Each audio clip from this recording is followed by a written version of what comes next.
Hi everyone, and welcome to the first of what will soon be many Focus Attack Tech Corner tutorial videos. For our first video, we will be showing you how to properly disassemble, reassemble, and service the Sanwa JLF lever, shown here to the top right of our demo arcade stick. The housing seen here is manufactured by AllFightSticks.com, and it's the 14-inch model.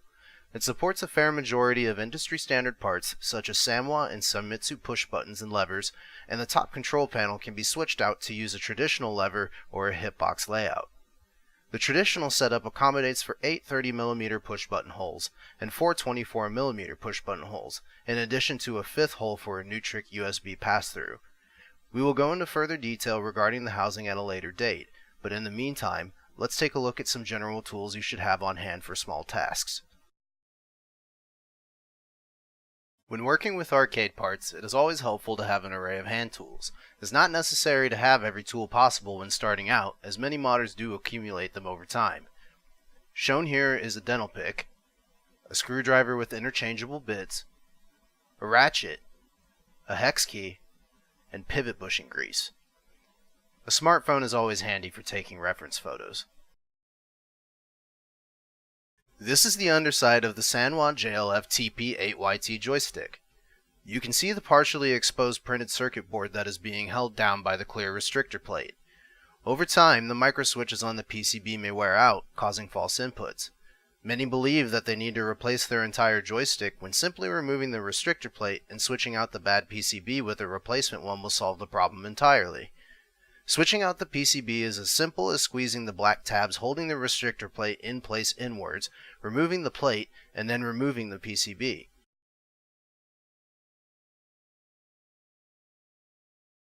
From that point on, you can install your replacement PCB, then reinstall the restrictor plate, and you are ready to play your favorite games again.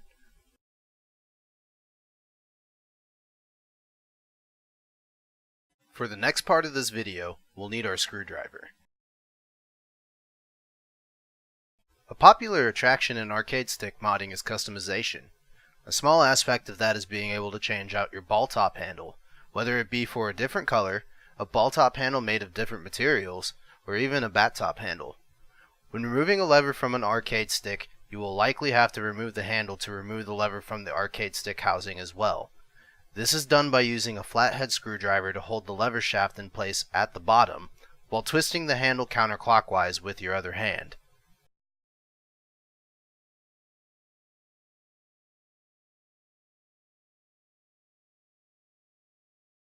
When reattaching the handle to the threads of the lever shaft, be sure to use a flathead screwdriver to hold the bottom of the shaft in place so that you can tighten the handle sufficiently to where it does not come loose.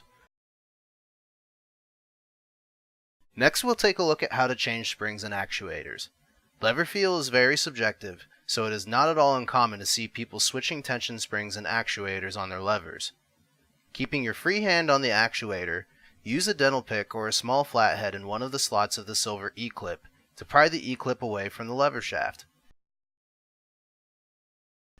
This may require a bit of effort, as this part of the assembly is spring-loaded and retained by the E-clip, so handle it with care and don't point it towards your face.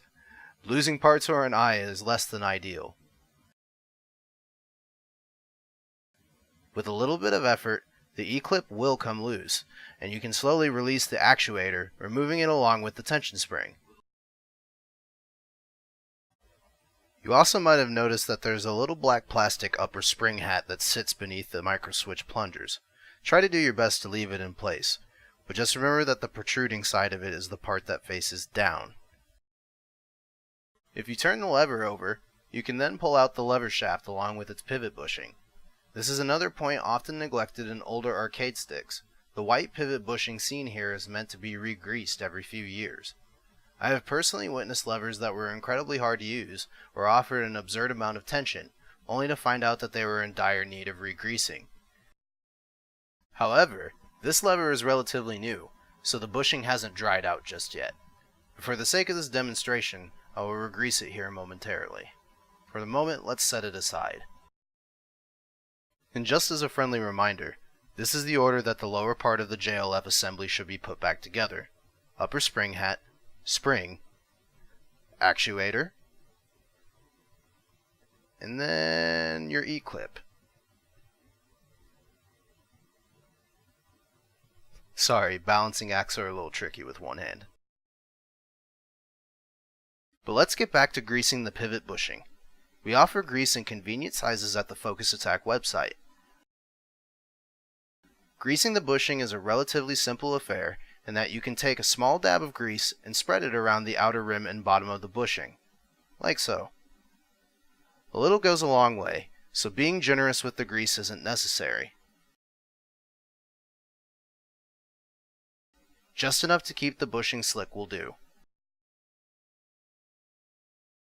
Once it's sufficiently greased, slip it back on the lever shaft.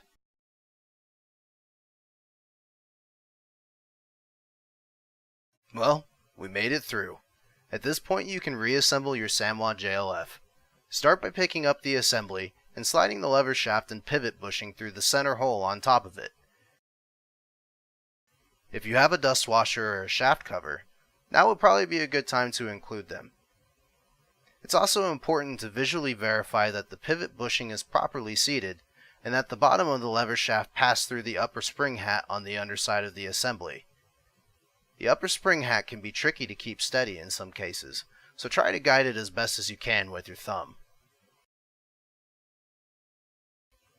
Again, verify that the pivot bushing has been seated.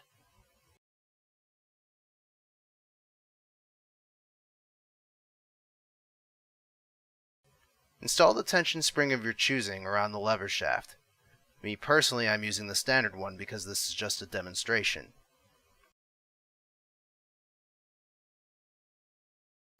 After that, install the actuator of your choosing.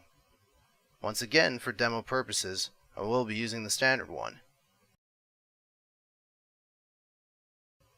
Remember to be careful here as you are now putting a spring under pressure, and you will have to hold the actuator down far enough on the shaft to be able to slip the E-clip retainer back onto its keyed slot at the bottom of the lever shaft.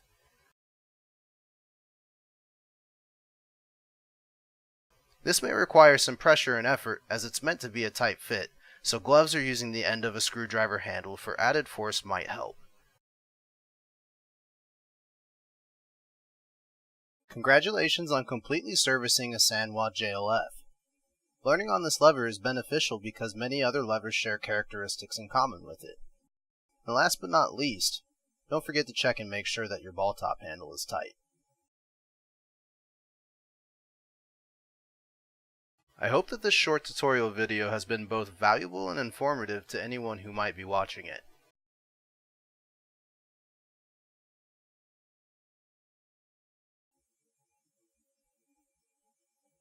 Thanks for watching.